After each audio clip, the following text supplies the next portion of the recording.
everyone, and welcome back to Let's Talk About It Brunel. In today's episode, we will be discussing mental health, but more importantly, focusing on men's mental health.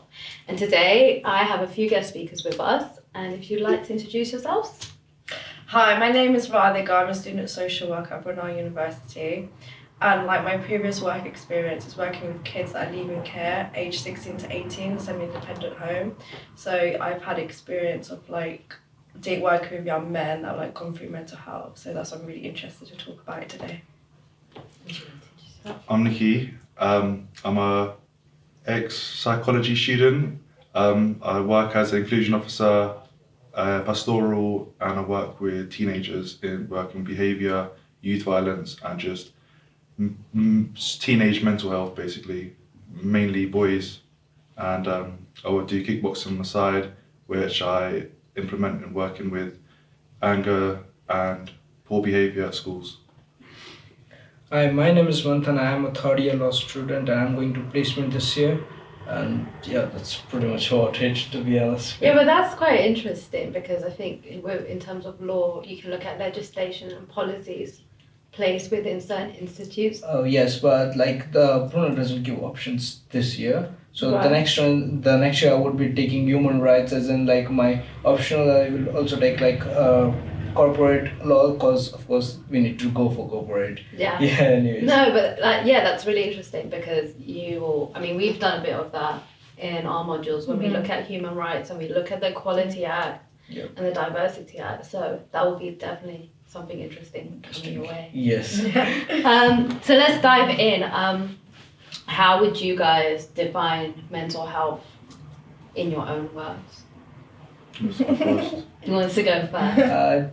I think so. Every generation to generation, the parents teach their kids. If there are sons, they are told that not to cry in front of openly. Boys don't cry, men don't cry. So I think so. That's the first step. They need to stop. It's okay to cry instead of it's not okay to cry. It's no, it's okay not to cry every time. But it's okay to cry sometimes. Needs to be changed. I think so. That makes much more difference. And to express yourself. Express yourself. And encourage Yes. the conversation. Yeah, not to public, maybe not just to your parents, them who you're close with, but just not to stop crying. I think so. That's the main thing. Because you're saying, and I agree with you. Yeah. Some cultures you're taught from young Yes. to suppress it. To suppress it, yeah. And then I think that initially kind of leads to to a build up, yes, and then it probably doesn't allow the space for them to feel safe to talk Yeah, exactly. about it. Yeah. Maybe I don't know. Maybe you guys can give more of an input because I think in terms of culture, I think culture has a big impact on how mental health is seen. Because like you said about not crying, not talking about it, the anger builds up and then that anger leads to something else, whether it be anxiety, feeling low, depression. They might have an anger kind of incident where they lose the tantrum or have a meltdown in a situation or environment where it leads to PTSD. Yeah. So then you're dealing with PTSD and that's led to, because of not talking about their mental health or about the issues they're facing. It could have been the smallest thing of, oh, I don't feel confident about my body. And then that's when it comes to guys that find it hard to have body image. Then you got all things like pornography around you. You got things like social media. Yeah. Then you got everything all piling onto one person who has no idea how to express how they're feeling because it's an everyday situation that happen to go through. And then obviously with girls it's different because they've got a situation where they're allowed to wear makeup. They're able to get all sorts of surgeries done to look different. That's true. But when it comes to a guy, it's like, I don't know how to deal with this. Either I go to the gym or I kind of take up substances or something. That's a lot of boys, a lot of guys, they start off with substance misuse, then that leads to feeling less motivated to even go gym, feeling less motivated to even do anything at all. They don't know how to express themselves, don't know how to talk because they just feel like they're in a low place. Do you feel like, going off what you said, that men have less options in terms of support in comparison to women? No, the options are there, 100% options are there, but the statistics show that 36% of men were referred through NHS, psychological services, right, and therapies. And that shows that's not even 50%, 36% we're talking, and let's just say majority of them probably didn't even use that service because of the waiting time, the stress the NHS are under, how is everyone meant to be seen to? And then obviously you got things like alcohol that has been talked about all the time. You got vapes that are being used, being bought all the time.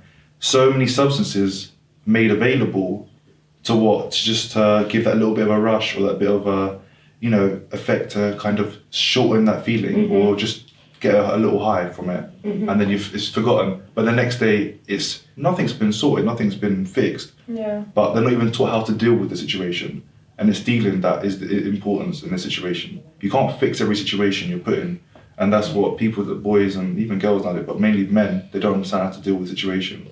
You're not in control of every situation you're in. It's like, you have a stool there, 3 legs. A lot of guys, they control their job. They're able to they're able to work where they want to work a lot of the time. They're also able, in terms of having relationships, they're able to choose who they want to be with. But that feeling of there's some stresses in life, whether it be family, whether it be just life and general finances, people don't have that control sometimes. You don't have the control because there's so many things you've got to pay for and deal with on a daily basis that it just becomes like a... Is it like a cycle? It's just a vicious cycle, vicious cycle. But there's that one leg that they have no control of, and that's what kills. So do you think it's the lack of control? It's lack of control, but it's not understanding how to deal with the situation. It's understanding, I have no control of that situation. Like how do I move on and get my priorities set straight? Because that doesn't become a priority. Or how can I adjust to this? Adjust to it, but if you have no control over it, you have to understand to deal with it. Yeah. You can't put it as your priority, because you put something that you have no control as your priority, everything else just becomes delayed. Yeah. And it's not being seen to, if that makes sense. So where do you think interventions need to begin with? Like, where do you think they need to start? So start off in education. Me, myself, I work in education, right? So I understand that children, especially boys nowadays, are not being looked at. They're not being seen to. The situations and the stresses they're dealing with aren't being addressed, right? So they're growing up thinking that, it's fine, I'm a boy, I need to deal with this kind of stuff, I have to understand how to deal with it, it's fine. So you got children, let's say boys, teenage boys, right? Yeah. That's when things start to go a bit pear-shaped, right? Like it's a bit, okay, so... Do you think that's I can never say this word properly. Hormones. Yeah, it's hormonal. It is. It's hormonal. Hormones. So testosterone, boys, also estrogen, right? But mainly. So when they hit puberty. Yeah. Spiral of hormones. Yeah. Everything's just all mental, right? Body is changing all different ways, right? Different stresses are coming out. Relationships, right? So you got mixed schools, boys, girls mixing. You got the alpha kind of boys, macho, I'm in charge, I'm the rugby player, or I do boxing, or I'm the sick footballer. And then you got boys who don't really know what they enjoy, right? They don't really have a skill, they don't really have kind of a passion that they love. And then when they see other boys around them, they're a bit like, I wish I was sick at something. Yeah. Like, that's already a little bit of confidence gone down, right? Right. They don't feel in that place that someone else in. They're probably way better at everything else than someone else is. Like at a bit of football, they're probably better at computing, but they don't see it as that, right? They're secluded in their own room, kind of away from everyone, and talking to girls is hard, right? Yeah. So let's just use an example: talking to girls. They're not going to talk to a girl like how the captain of the football team might talk to them, right? Then you got to a point where the boy is not able to talk about, I don't know who to talk to about, like, I want to talk to girls, I feel really uncomfortable, I get anxious. Not anxiety, that's a different topic, but they get anxious or they feel uncomfortable. No confidence. That then turns into something else, talking into social groups, right? They can't talk in big groups of people.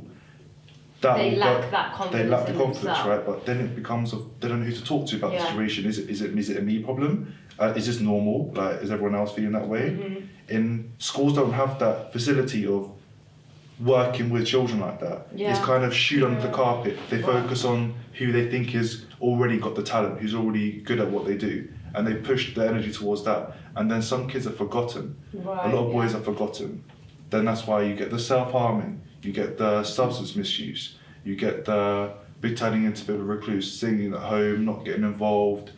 It becomes a whole vicious, more than a vicious cycle. It's just a vicious kind of snowballs. Yeah, I think so that's the reason why the increasing crimes are being more of the teens. Yeah. Men's are the more prisoners and more committing crimes rather than like women's are basically around the world. You can see they won't express their emotions. What comes, it's like the end solution is anger, which comes out. Yeah. Every emotions are mixed with the anger, and like then no one's even listening. The prisoners even they are just being shot at, or they are just being secluded, Yeah. So I think so that's the main, like starting from teen, and also teen crimes are increasing day by day. That is so that's true. that's I think so That's a it's good a point. problem. Yeah. I feel like with girls, they're more likely to like vocalize how they're feeling, whereas like I feel like you touched on it with boys, they'll act on their emotions in like destructive ways, and I think the danger is like professionals such as teachers don't pick up that there's a mental health issue here. They might see them as like acting out or making bad choices. So like I'd like to ask, like how do you think teachers can navigate that, or professionals working with young boys navigate with those emotions, and even help young boys like be self-aware? Is there something underlying going here? How would you guys as men approach that? As a man, I think the facilities need to be changed. Yeah. Teachers don't understand pastoral care of like understanding a child's needs, right? So especially a boy like you touched on the anger and the whole knife crime and youth violence. Boys tend to get angrier, right? Girls get angry too, but boys with that anger it's a very different type of It's anger. more common. Is that what you're trying to say? It's normalised. I Yeah. think boys' anger is normalised. That's why you got so many physical sports with boys, Yeah. right? You got rugby, you got football. It's not football, more rugby, American football, boxing, kickboxing, MMA. It's very male dominated, right? And they get paid more as well, right, in those sports because a lot of them want to do it, and it's pushing themselves. But going back to the point about how to, talking in education, teachers working on it. Teachers shouldn't have to get involved. Yeah. From what I see experience-wise, teachers need to focus on teaching Yeah. and then have a specialised worker where they're able to touch on points or have experience on touching on points that can benefit the child, right? For that specific role, whether it be an anger, whether it be substance misuse, whether it be emotional needs. I think a lot comes down to emotional, right? Yeah. How you're feeling, right? Because anger's come from somewhere. You don't just get angry. It stems from something. But much going on what deeper. you're saying, I feel like, yeah, I completely agree. But teachers should be given training Yeah. in order how to deal with it in a classroom and show empathy and understanding. But you're right, there should be people that have those specific roles Yeah. dedicated that time to children. But also, there should be something implemented in the curriculum to educate youngsters whilst they grow up about mental health, how to identify it, be aware what services are applicable. Because like you said, otherwise it being shushed away just snowballs. Right. And it has to start from young. Does that make sense? Yeah.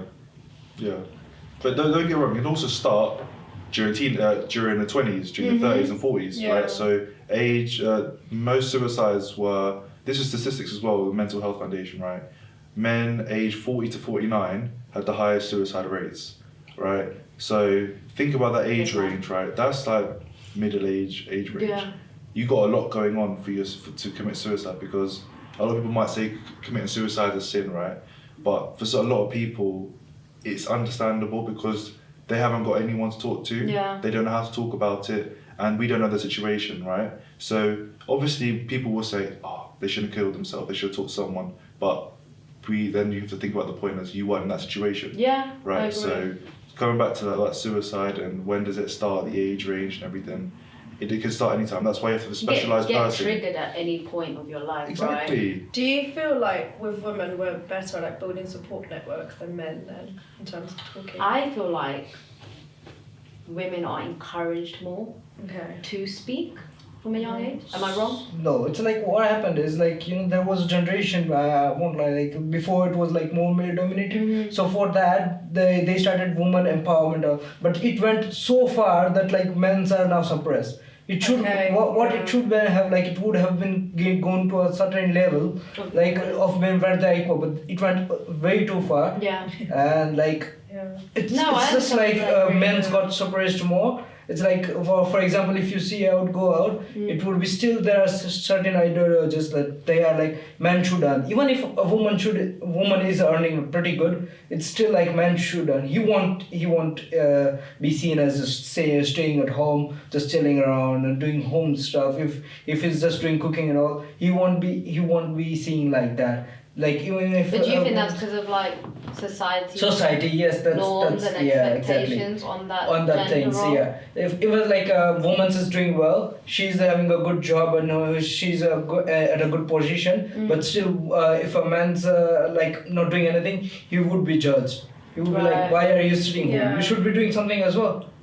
It's because going back to the gender stereotypes. Men were meant to always seem, and there's just facts, men were always seen as breadwinners. They're looked at as they look after their wife, they look after the kids, they look after the family, right? That's they say, what, number one dad.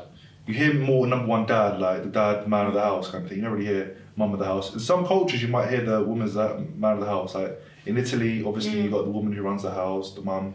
Or even single parents. Even single parents. But that's the norm's changing, right? Because it's almost become a bit of a fashion, right? To have single mums.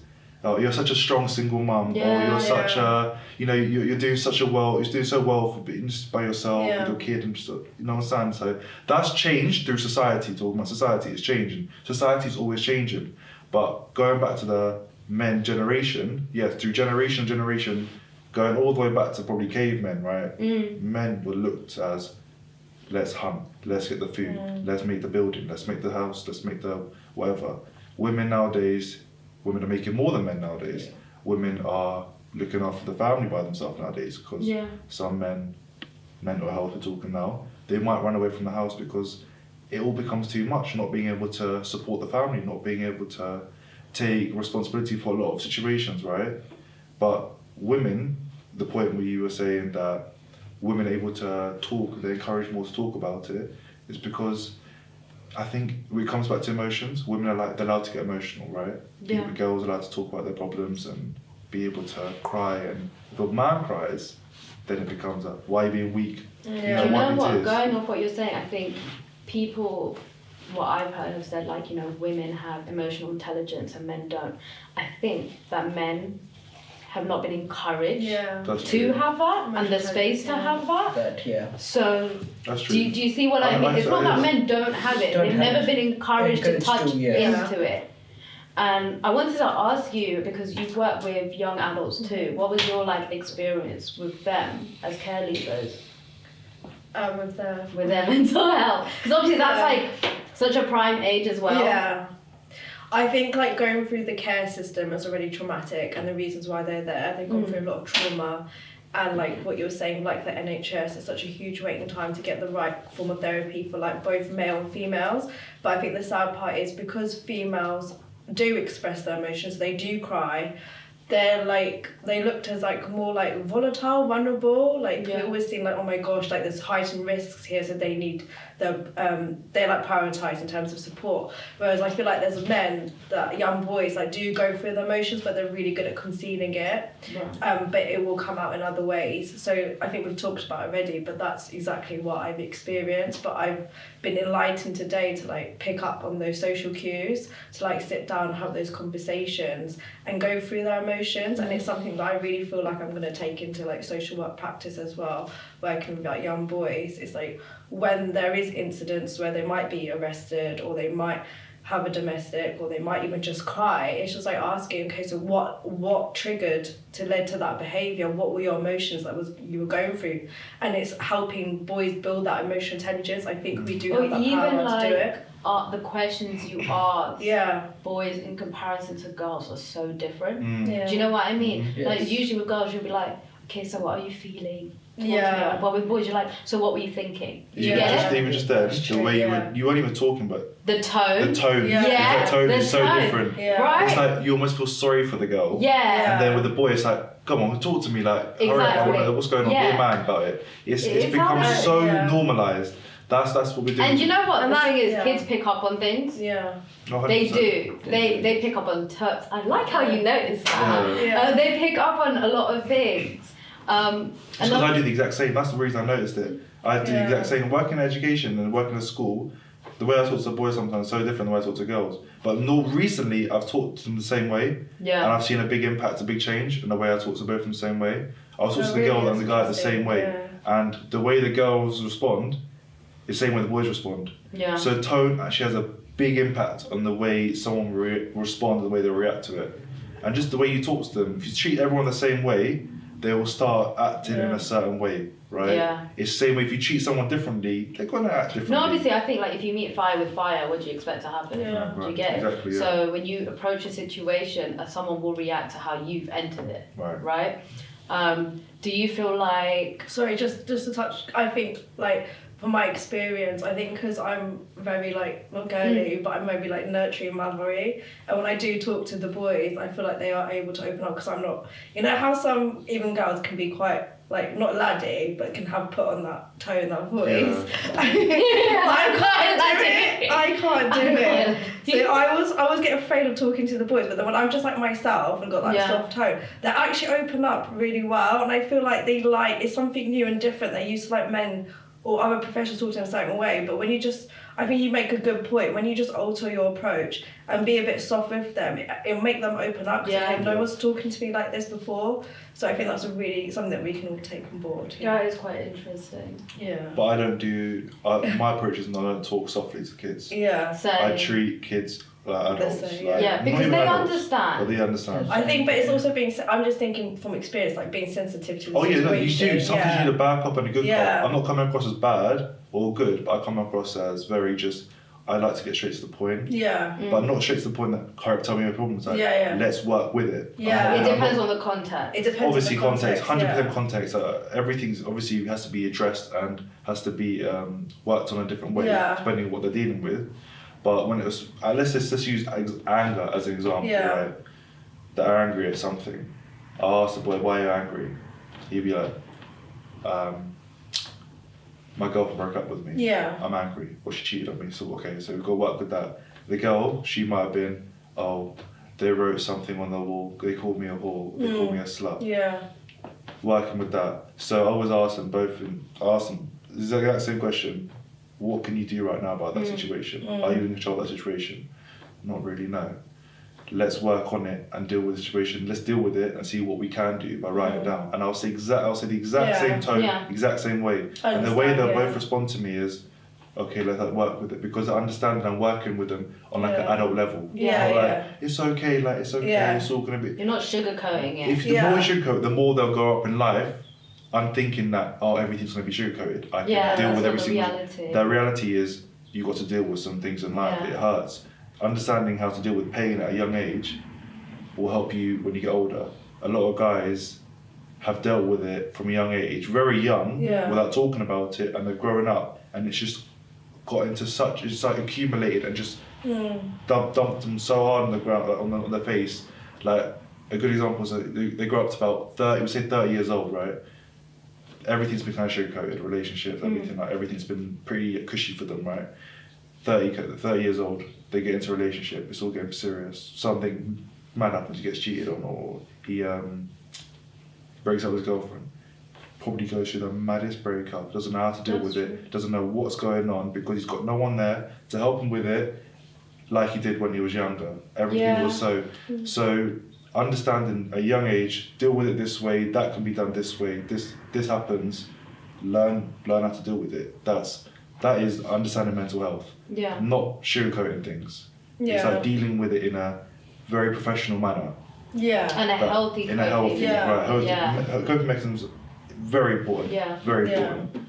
Like everyone's always got a different way of dealing with things. When really and truly, like you don't know the person. Yeah. Every person needs to understand dealing with it in a different way. Yeah. I agree. I mean, like speaking from my own experience, I felt like my mental health only got better when I used multiple coping mechanisms at the same time. That was the only way. So what's an example? If you're comfortable talking about it. I was doing talking therapy, I was reading up on mental health, I was practicing yoga and exercise, and I was on medication. Jeez. And I started journaling as well. CBT.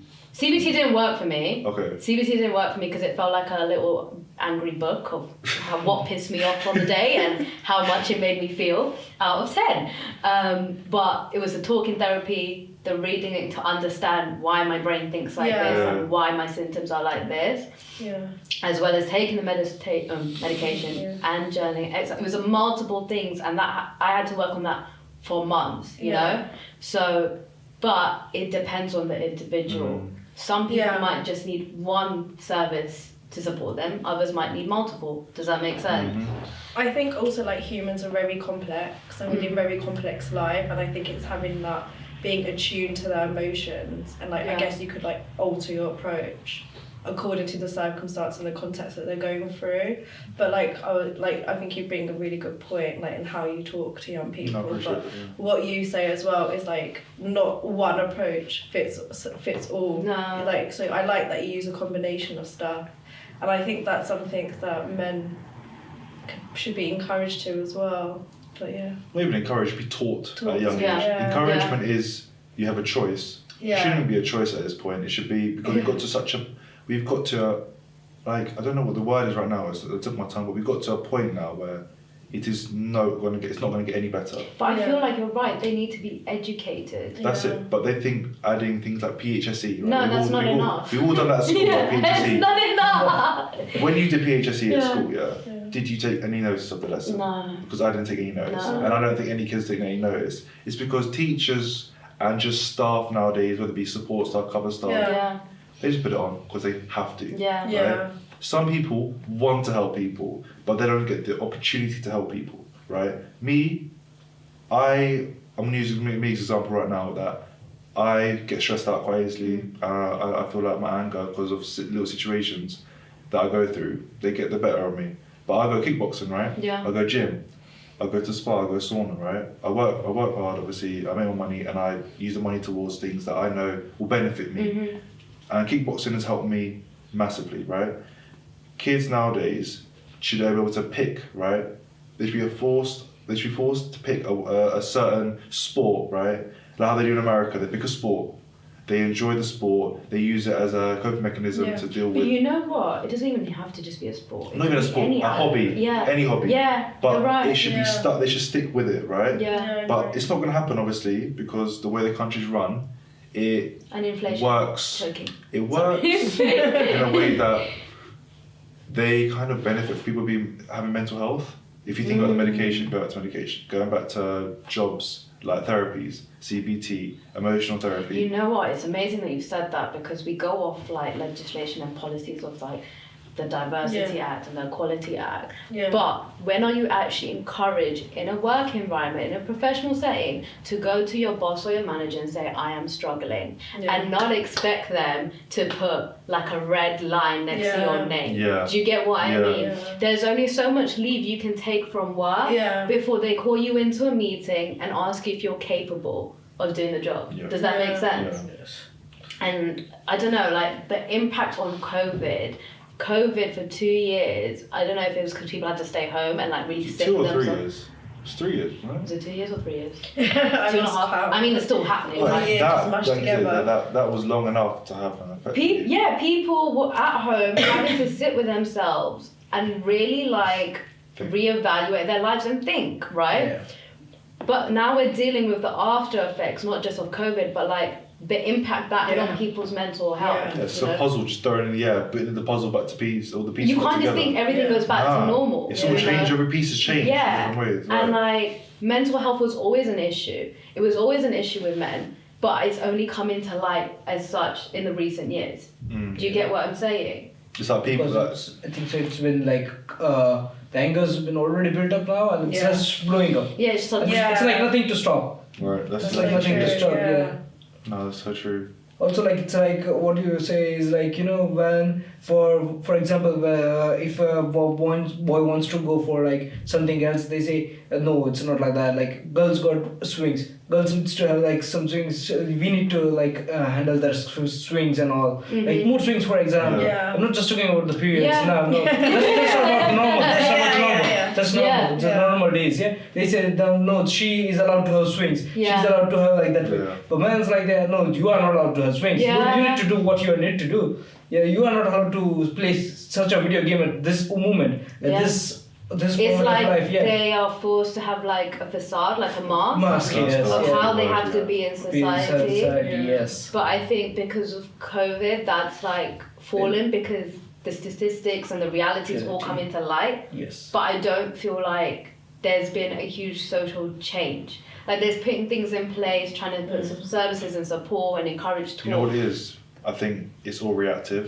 There is no proactive. Yeah, Yeah. yeah. Everyone's Because there's no reacting change to in it. policies Yeah. or legislation. I mean, obviously, like it hasn't been an extended amount of time, if you think about it in terms of changing stuff like that. But there's no moving forward. It's Yeah. just beginning. Does that make It's sense? always like, oh, we need to do this, or this will be good to do this, and no one's actually been stuck with something, right? When you start sticking with things start working, right? Yeah. Because you're still working on it. People are like, oh, if they give up with this. It's giving up with things, something, and starting on something new. And then it's just over and over again. It's like nothing gets dealt with. Knife crime. Men are always looked at as, or black boys, brown boys, whatever you want to look at that, colours Yeah. skin, right? They're seen as the perpetrators for violence, right? They're the ones that cause violence. They're the ones carrying knives. Oh, he's wearing a night tech. He's a roadman kind of thing. Yeah. He could be a businessman. He could be a computer scientist who's just It's doing so his job. true. He's just comfy in that. It's the stereotypes. You see a girl in a boohoo, what's it called, £12 dress, right? Yeah.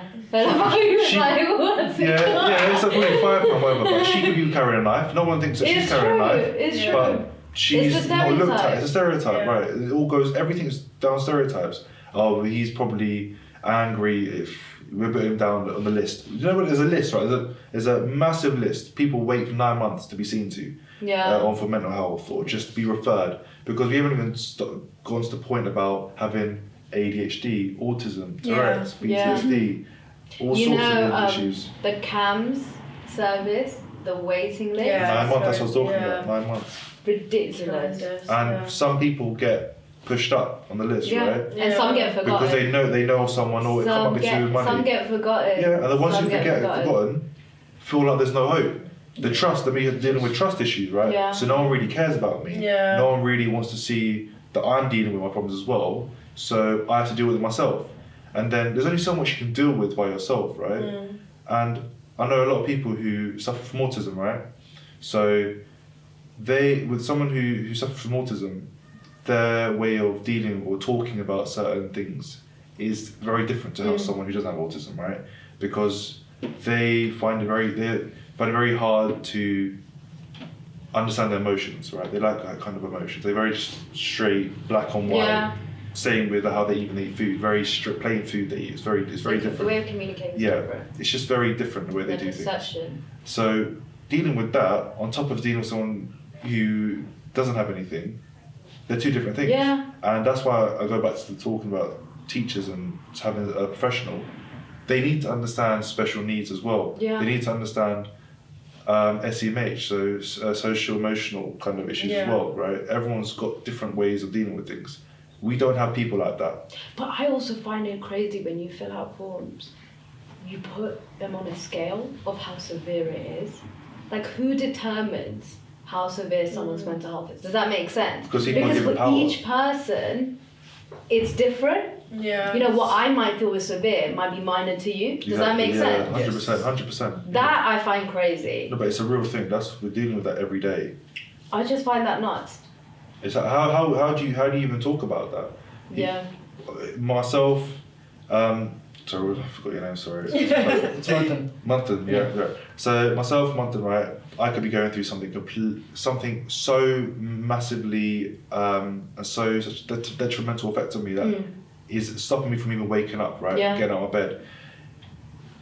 Manthan might be having something where he's dealing with relationship issue, right? He's got Yeah. a girlfriend, right? He has no idea how to deal with what's going on because she wants something that he's not able to give, right? But you don't know from looking at us that what Yeah. we're going through, right?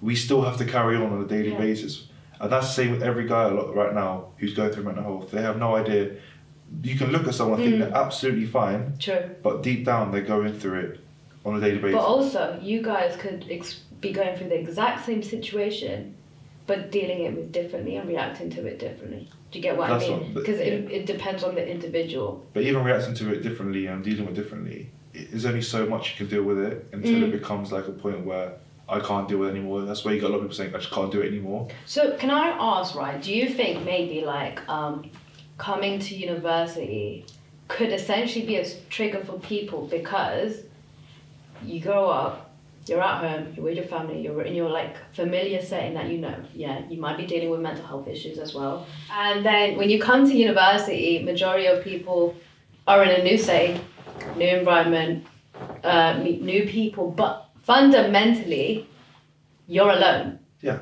Yeah? And it can be a hit or miss. You could kick off and have it like great from the very beginning, or you might have a different experience and then it gets better, or your experience might not be as great. You know, it's a different journey for everyone. But like that could also be like a rude awakening. Does that make sense? I don't know if I'm... I think you hit the nail. I think that's so true. It can be hit or miss. People come to uni thinking, best time of my life, I'm going to enjoy myself. Some people, not every single person, some people might come here just purely for education. Don't know why you do that. But obviously, people come to uni to party a little bit, meet friends, meet different people, and just have a different experience, right? Uni life, party life, whatever. That's when things start going. Things start changing. It'll either be good or bad, right? But a lot of the time, it'll be things where you're gonna have problems. There's new people, right? There's a lot of new people you're meeting. Not every single person you'll be with is gonna be best friends. It's not going to be a perfect relationship with every single person. You got to then deal with issues with those friendships, relationships. Might meet a girl, might be a boyfriend, whatever it may be. You got to deal with something new. You got never got a lot of support. You met these people. You don't know who's your friend at this point, right? Trust issues start awakening, right? Trust issues. People start drinking, right? A lot of people come to uni with alcohol problems. But also, just to interrupt you there, go on. In British culture, it is big to drink. Oh yeah. Like you're encouraged to drink. Yeah, you're encouraged to drink, but also university, what is the limit? Right? Yeah. You're with your friends, egging each other to drink. Yeah. Drinking then leads to, could deal with a fag after a drink. That taste and that craving. I'm guilty of this. I do it sometimes. I can't. I have to be honest. I can't just talk about this and not talk. Yeah. But it's become a norm, right? Have a cigarette after you drink, right? People start trying new drugs, right? Cocaine, ecstasy, right? You got people smoking weed. Loads of people at university smoke weed, right? Don't know what you're smoking, don't know where it's from, don't know who's giving it to you, but you're smoking it, right? Yeah. Because you're fitting into the new crowds. It's like a gateway, they call it a gateway. Anything could be a gateway. Yeah. Yeah. So could a cigarette though. Cigarette could be a gateway to smoking crack. Doesn't matter what it is. You never know what the person wants to try next. It's that rush, that dopamine rush, or serotonin rush, whatever you want to call it. People start having sex at university, right? They start meeting new people. It's a whole new experience, right? When it comes to hit and miss, cool. Beginning will be a hit. Lovely, I love this love. That's when you start having these misses, right? Little negative experiences. Things start going wrong. People start picking up bad habits, right? It's normal to keep doing coke. It's normal to start smoking a lot. You're dealing with then addiction, right? Where that's when it gets to the top part, right? It's urgent. It needs urgent help, right? Person in need. You're dealing with addiction. That itself is a mental health issue. But also, do you not think like the expectations? It links back to social expectations or social norms.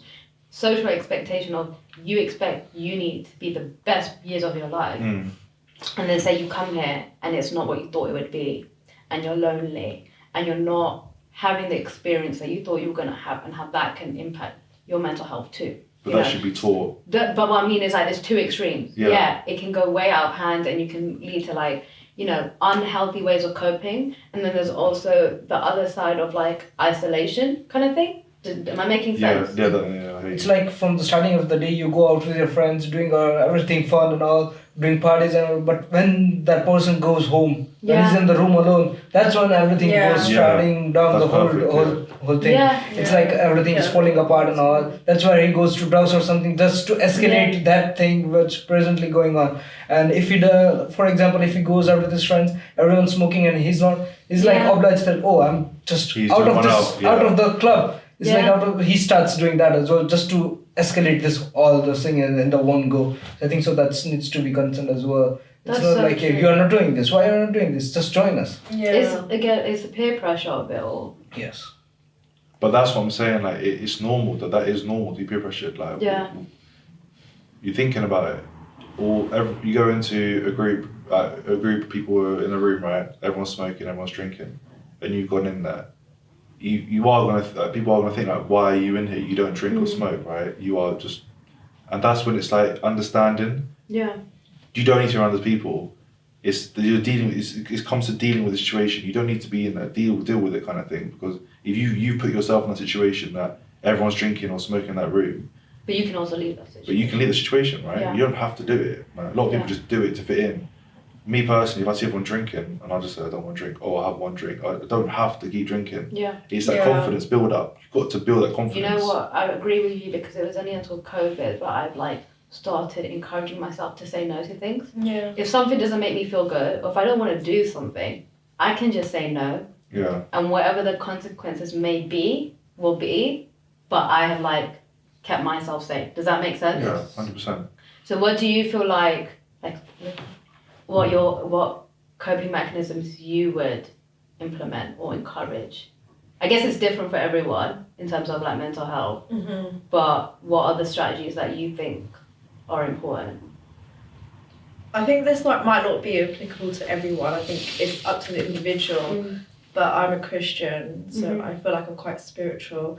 So, like, I was like going through a rough time, like during Christmas time, like feeling low, and then I just like didn't read the Bible for a long time, and then I like picked up the Bible, and it really like there's a verse that says like the Bible, like the words will renew your mind, like your mind will be renewed, and it really helped.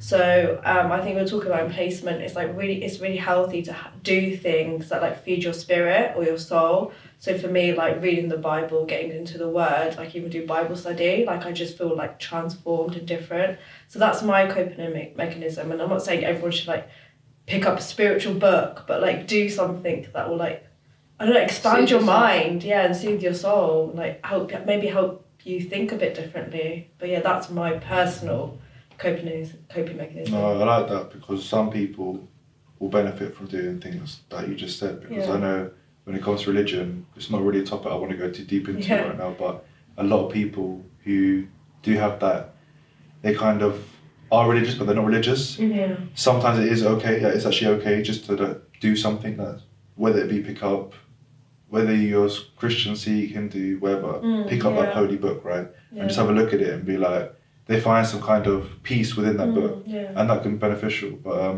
no, I like that point. It's important to kind of have some faith sometimes. It doesn't work for every single person. I know Yeah. that's what you're saying, but if some people it works. Me personally, like, I know you're going to ask me about my feminism, but I think fitness, Yeah. I think fitness is the most important thing. Yeah. It wasn't until a couple, maybe like last year, I actually started like proper going, enjoy my fitness, right? And that's when I sort of seen a different effect of Yeah. confidence, feeling healthy, feeling fit, feeling able to just work out and not feel so tired. Like I sometimes actually feel awake and I feel ready for the Yeah. day, right? And you have the energy for the I have day. the energy, but Yeah. things that I implement in the school, like kicking the pads, right? Kicking, punching, it works with people that are angry, right? Anger really transitions to other problems, right? Mhm. Punching a bag or punching, kick pad or kicking a kick pad or punching a boxing bag can actually release so much Yeah. because Yeah, you're releasing agree. that stress. You're sweating out. I wouldn't say bad vibes, but it's not really bad vibes. You're sweating out, like you're just sweating out all the The negativity. let's just go with that. No, It's not I negativity, agree. right? And then you get hungry, right? Yeah. But a lot of the time, now this is me personally, now my girlfriend as well, right? So we like eating healthy food. When you work out and you stay fit and you want a healthy lifestyle, you start to think, oh, is mental health even, is it a thing? Like, am I really, really going through anything? Or do I just need to change up my lifestyle? Well, let me go to lifestyle. Eating healthy. Enjoying what you're making healthy food. Eating healthy food, having a healthy lifestyle. You can do some, things like drinking and you can smoke, but to like a moderate level. In a moderate level. Having Socially. balance of everything. That perfectly said. Balance of everything is important, right? I think personally, working out is one of the best ways. If you can't afford to go therapy, buy a gym membership. If you feel stressed out, do some push-ups, do some sit-ups, do some pull-ups. Go for a walk even. Go for a walk or a jog. And what's beautiful nowadays, people have pets. Have a dog. Walk your dog. It's true. It really works. And I know a lot of people that, they've got a dog or puppy when they were going through a bad time, and all of a sudden they change. Everything's changed for them. Right? Because you're forced to look after something else. Right, exactly. You start caring, you start having that love. And that's when your mind starts changing. Because the mind changes, like the hormones and the way the mind thinks and changes. It's about perception. The whole body changes, right? This endocrine system, like we change the chemistry changes our body. When you fall in love with someone or even a hug with someone, changes the way you think and the way you feel. So, like, I don't know what we're talking about just then, but going back to that point, coping mechanisms, that's it, Good one, So, even a hug is a good coping mechanism. It's true. What would you say? I would say for me, exactly like the sports is my stress relief. I play cricket after a whole day, like it's my stress relief. The angrier I am, the better the performance. That's It's true. It's like, oh my bad, the day has been a whole bad, but when I look at my performance at the game, it's like, oh, it's good. So it's like the same thing. How you get that six, man. It's so true. Because he's so right. It's true. I was just thinking, like, when I'm sparring, I do kickboxing, I kick someone, I'm angry. They go flying, like it's true. The ball goes flying. It's because you're so angry, you want to lay out. But as a guy, when you're angry, you need to get rid of it. It shows your performance at a high level, right? Like it hits that high. Wow, I can't think of the words. I'm so sorry. It's like the little scale, and it's like it hits the optimum something. I think I know what you're talking about. Yeah, but that's what I'm saying. That is peak. Peak, It's amazing, like how it is. The same way, like guys, even kids, right? When they're angry, they're so determined. Like boys, like, especially teenage, when they're angry and they want to show something that they're the potential. They're determined to be like, I am the best at what I do. And you see the way they go up and up and up, like they get better and better. Footballers, they get angry. Oh, why did I make that team? They work hard the next time. They get scouted for a football team. Who is that footballer? What's his name? The one who's always in goal. In the England team. World Cup.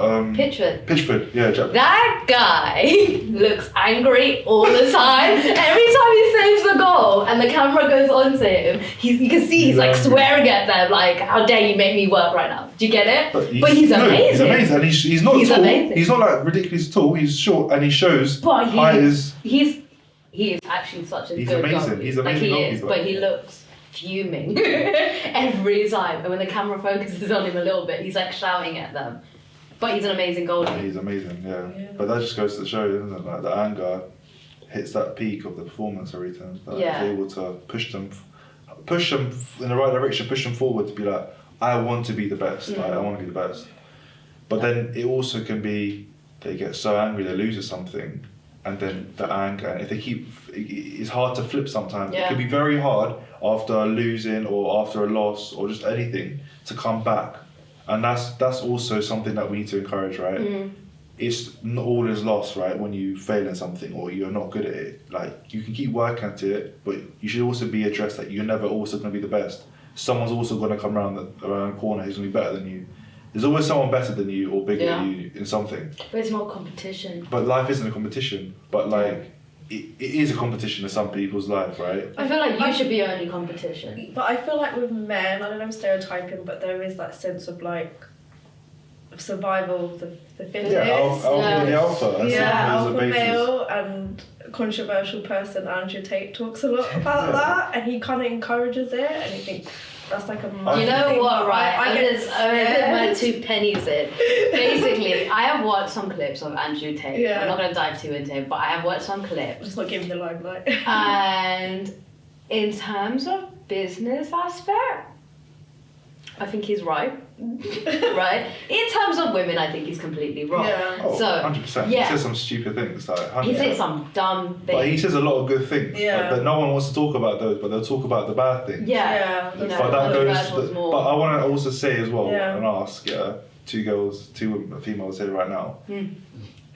Can you just like explain why you look at the bad things, not the good things he says? Like a lot of girls nowadays will look at the bad things over the good things he says, but the bad things are aimed at the girls obviously, and the good things are aimed at the guys. Maybe that's because of that, and I'm a woman. exactly. Yeah. But You know? he's trying to motivate guys because a lot of guys are in a bad place right now, Yeah. and it's because Yeah. a lot of females have put them in a bad, Yeah, bad I place. agree. At the same way, though, do you know? It's like at the very beginning, I did say in some aspects he is right. Oh yeah, 100, yeah, I heard But you. Yeah. you know, I'm not completely ignorant to completely discard him and his thoughts. You know. Yeah. Yeah.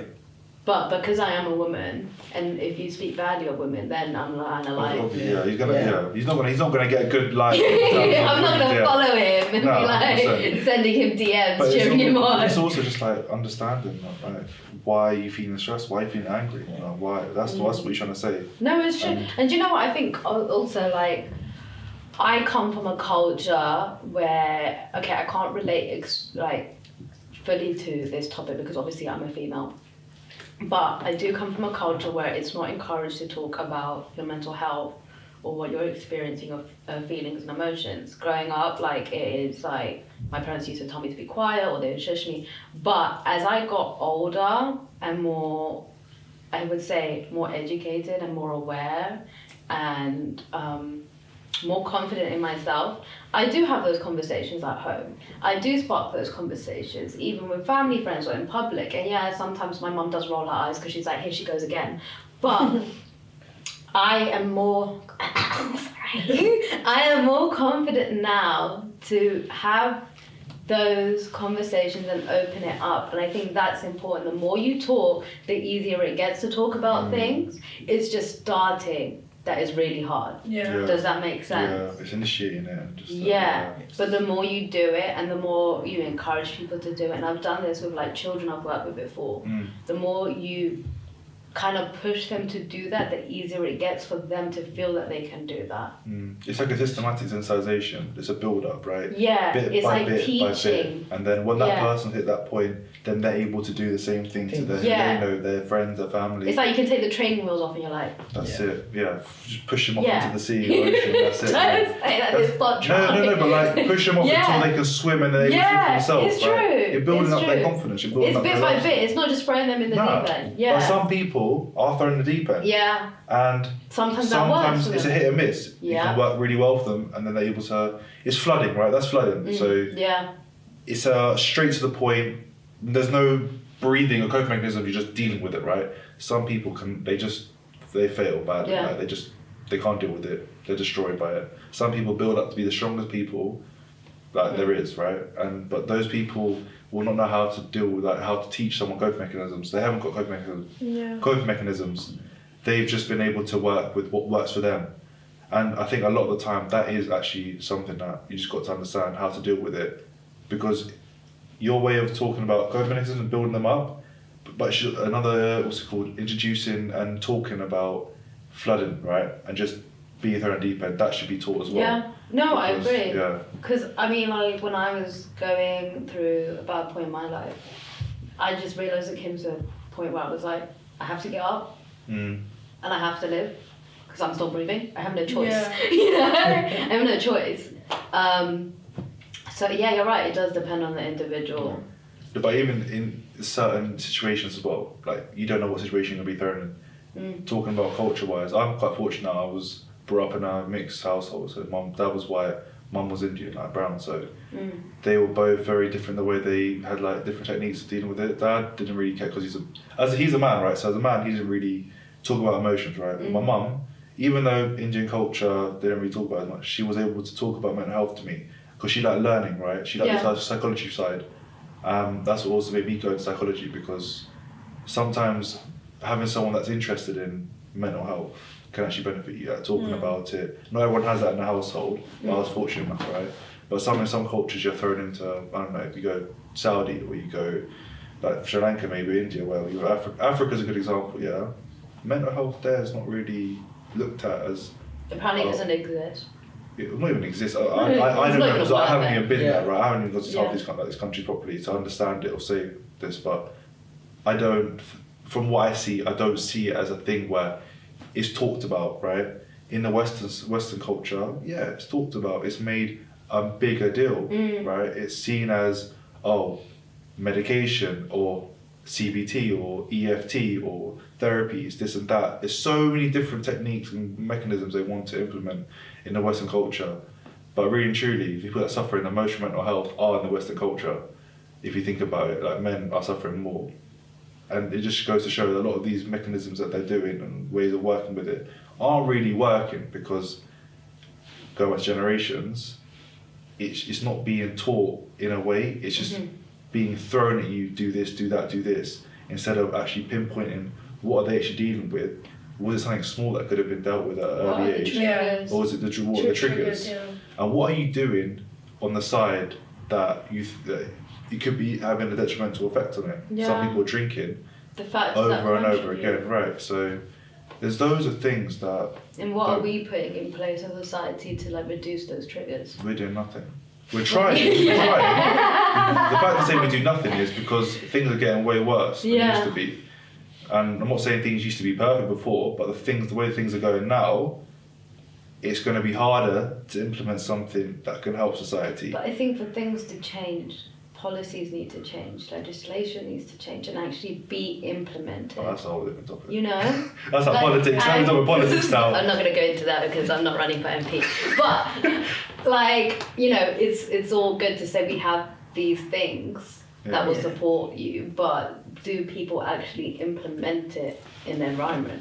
I think so. Like the social media, it's the like major platform where like everything can change. Yeah. For example, if you see a player who's like performing bad in recent times, what social media shows is going through bad time. Yeah. But he might be doing his personal life very well. He Yeah. might be enjoying that, so he's like not focusing more in his game. Yeah. So it's true. that's like the social media makes him demotivating more. Like why my performance is bad. When he sees the news, social media, he also scrolls social media. Yeah, social He's like, media oh, is my performance is going bad. My fans thinks this. So he might be going good in his lifestyle right now, but he just is like a bit more focused more in personal life, more in parental life, and not focusing on game. Yeah. But the social media shows that this is not going great, and he goes good in game, and his personal life gets ruined. Yeah. So social media needs to change. Yeah. Going on what you're saying, I feel like not the policies and procedures, but I think as society is changing, I think like social media is becoming really big, and I do think it has an impact on men's mental health. And going on what Andrew Tate was saying, like, you know, survival of the fittest. Yeah. But what does that look like in this day and age? And he was like, oh, a girl will go for you for like the most expensive car and stuff like that. And I do feel like that's quite a toxic thing to say, because it's putting a lot of pressure on men to be really, like, I don't know, rich in a really superficial way. And it's like, these are the things that women should find attractive in a man, and I feel like it can impact their mental health, and they might like try and seek that validation of like having like material status in things that in ways that they shouldn't. And It's a lot of pressure. it's a lot more pressure now on men than it was before. And I just feel like as society we need to address those kinds of like thoughts behind people's behaviours. To be honest, I think that pressure was always there. I think it's got worse. And it's probably got worse. And but the awareness is bigger because of social media Yeah. and those expectations. I think it Yes, was all out always there, there. Guys, would you like to express your final thoughts on the topic? Any final words? Shall I go first? On one of Yeah. if you feel like you can go. Final thoughts. No, I really enjoyed today, and I think it's really important to talk to men about mental health, like men's mental health. And I feel like I've learnt a lot just from like listening to you guys, and it's something that I could take on when supporting men that's going through mental health. And I think it's something that we haven't found a solution, but we should be educating ourselves to empower others. So yeah, I've learnt a lot today. So thank you for having me. From today, I think it was good talking about what we were talking about, because we raised a lot of very important points today. Like, sad we can't do as much as we can, but hopefully anyone watching it may be able to do something. My thoughts are obviously that it's an ongoing problem that's going to take years and years to be addressed and obviously sort out and deal with. But yeah, men's mental health. It's mad. Honestly, we laugh, innit? We laugh. But if you think about it, even just now, just thinking about memes and what I see online and just in social media, it's mad, it's mental. Like, just, It's a lot. I can't lie, yeah, it's a lot to think about now. I'm thinking more about it now than I was earlier. But yeah, I enjoy talking about it today.